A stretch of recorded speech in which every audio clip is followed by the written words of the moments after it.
Ride along each week as we share proven strategies to strengthen your business, energize your team, and create the business success you've been dreaming about. And now, here's your host, Rich Allen.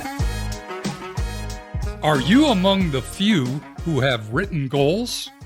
Welcome to the Ultimate Business Tune-Up Podcast, where our one and only goal is to help you tune up your business so you can have the long-lasting success and fulfillment that comes from owning a solid, profitable, and sustainable business. Each week we dive deep into a single topic related to improving your business, improving your team engagement, or improving your relationship with your customers. This week I want to focus on a much talked about way to significantly improve the odds of achieving the future success you want so desperately. No, I'm not going to do a book review of The Secret, nor am I going to ask you to do anything that I'm not willing to do myself. This one is actually pretty simple, yet very powerful. It's to simply write down your big goals. You may have heard the statistic regarding this topic, but if not, let me remind you so you will take this topic more seriously. Here are a few of the stats that got my attention. 45% of the world's wealth is owned by just 1% of the world's population. 85% of the world's wealth is owned by just 12% of the world's population. And 85% of the world's wealth is owned by people who have written goals. Think about that for a minute. It can't be just a coincidence that 85% of the wealth in the world just happens to be owned by 12% of the people on the planet, and those people also happen to have taken the time to write down their big goals. There must be something to it. At least that's what I believe and what I'm going to help you with today. If you don't believe in the power of writing down your big goals, you may want to ask yourself this. Given the fact that the vast majority of the wealth created in the world is owned by people who do have written goals, are you willing to risk trying to be one of the people who can create and own wealth and success without taking the time to write down your big goals? I'm not sure about you, but the odds seem to be stacked against someone who tries to be successful by just winging it. I think it's better to join the 12% of people on this planet who both have most of the wealth and have written down their big goals. How about you? Perhaps it's worth taking a few minutes to get this done right. That's why my question this week is, are you among the few who have written goals? If you are among those who haven't taken time to write down your big goals, today's your lucky day. I'm going to share with you a simple memory hook to help you make this happen. And if you do have your big goals written down, good for you. You're among the elite, the few who have done it.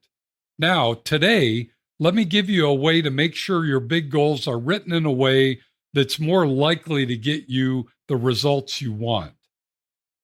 There's not a specific formula or method to identify your big goals. These are your big goals, so they're unique to you. Your big goals may be business related, but then again, they may have more to do with your family, your relationships, your lifestyle, or your health.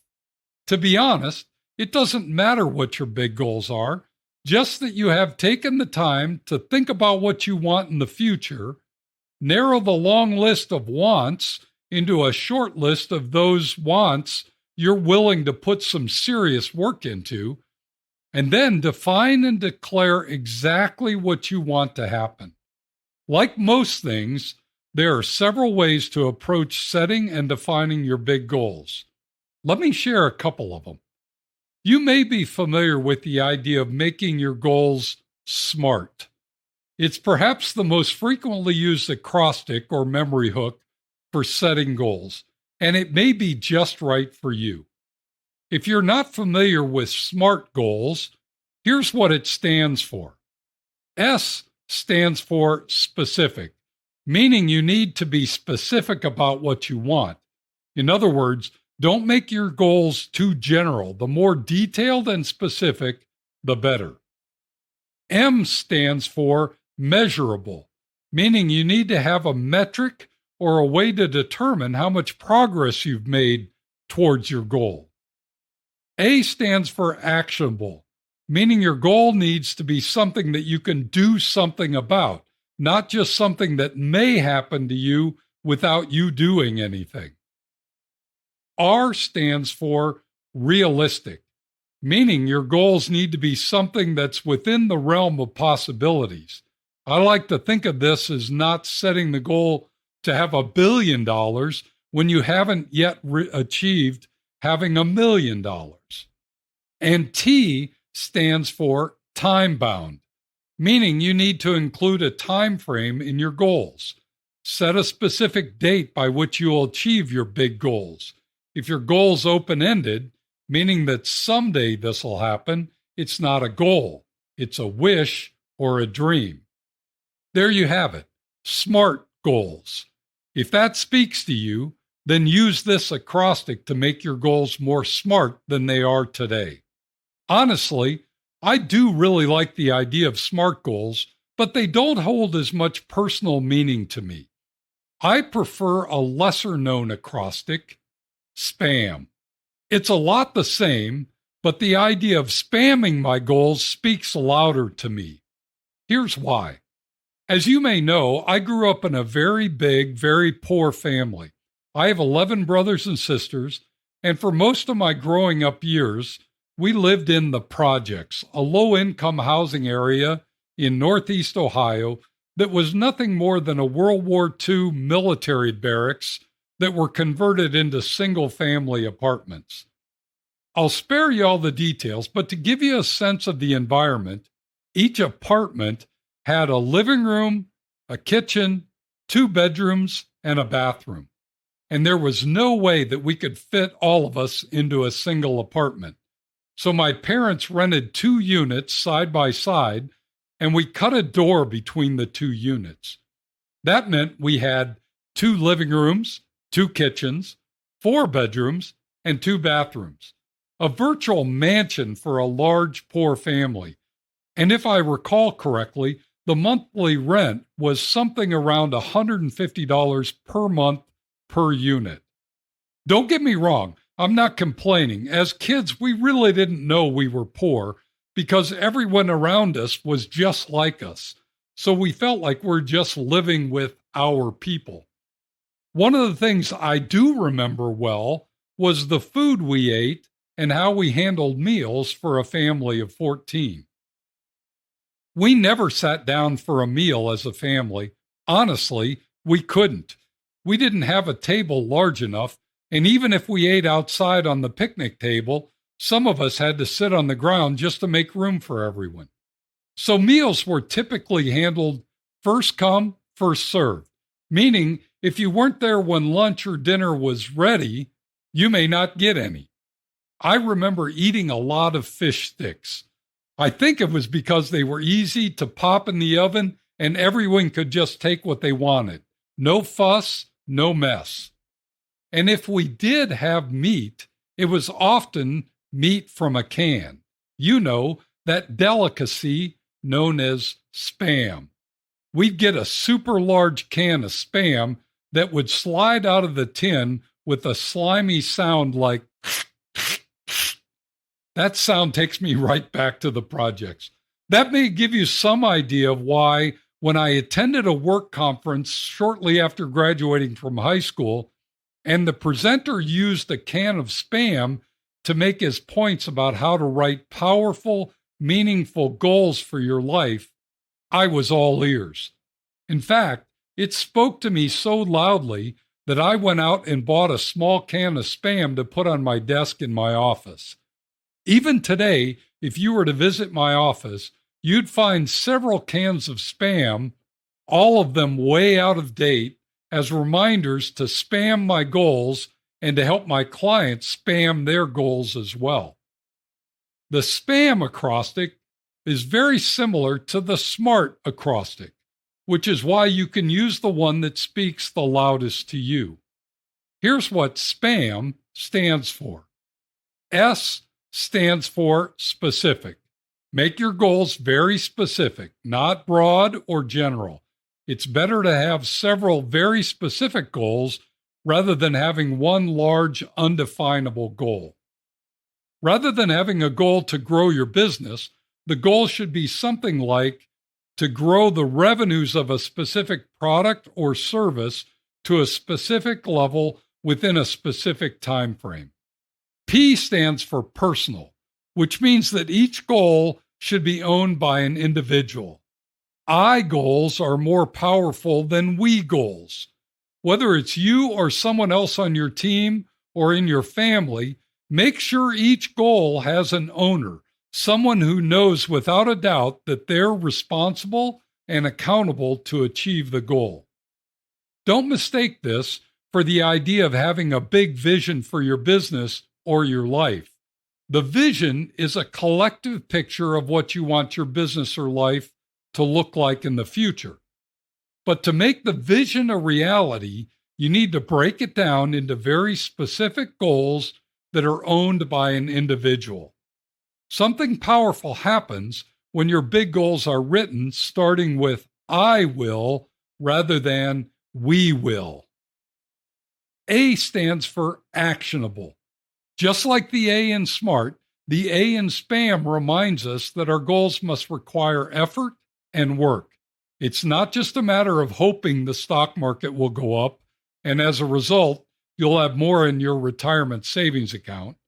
What are you going to do to make sure your savings account goes up to the specific level you have written down? Likewise, in your business, what are you going to do to make sure your revenues from your specific customer are going to rise to the specific level you have written down? Make sure your specific goals are actionable. And finally, the M in SPAM stands for measurable. This means your goals should include numbers, percentages, dates, or other metrics that can be quantified and measured. Don't just say you're going to accomplish something, put a date on it. Don't just say you're going to improve something, define how much better it's going to be. Don't just say you're going to do more of something, declare specifically how much more you're going to do. Specific, personal, actionable, and measurable. That's how to SPAM your big goals. And to make sure I'm always thinking about this, I simply keep a can of SPAM in my office where I can see it every day. It reminds me that if I don't achieve my big goals, my only other alternative is to open the can and enjoy one last meal. And since every can of SPAM I own has an expiration date that's before 2011, I'm sure I wouldn't survive my alternative plan, which gives me even more motivation to achieve each and every big goal. My hope is that you would be similarly motivated. So there you have it, 2 different but similar ways for you to write down your big goals. You can either make them SMART goals or you can SPAM your goals. Use the one that speaks to you. But no matter which you choose, take the time to get your big goals down in writing. You'll soon find yourself among an elite minority of people who not only want to achieve big goals, but have done the work necessary to make it a reality. As always, if you have specific questions or would like to bounce around some thoughts on this topic, please don't hesitate to reach out and ask. Writing down your big goals and making sure you have them either SMART or SPAMmed is powerful, important, and game-changing. Don't leave this to chance. I'd be glad to help if you need more help in making this happen. And do me a big favor. Share this podcast episode with your fellow business owners. If we're going to change the world and make it a better place for everyone, we've got to have more people setting big goals and making those goals a reality. You can do your part by simply sharing this episode and inspiring those you know to jump on the bandwagon. Thanks for joining me today. Be sure to tune in next week when we're going to discuss 3 secrets to improving production. You won't want to miss it. Meanwhile, if you have a question, suggestion, or would simply like to connect, shoot me an email at rich@tourtoprofit.com. Now go make it a great week, and whatever you do, ride hard. Thank you for listening to the Ultimate Business Tune-Up. Make sure you subscribe so you don't miss any future episodes. In the meantime, find more resources at tourtoprofit.com and connect with Rich by sending a message to rich@tourtoprofit.com. Until next time, ride hard.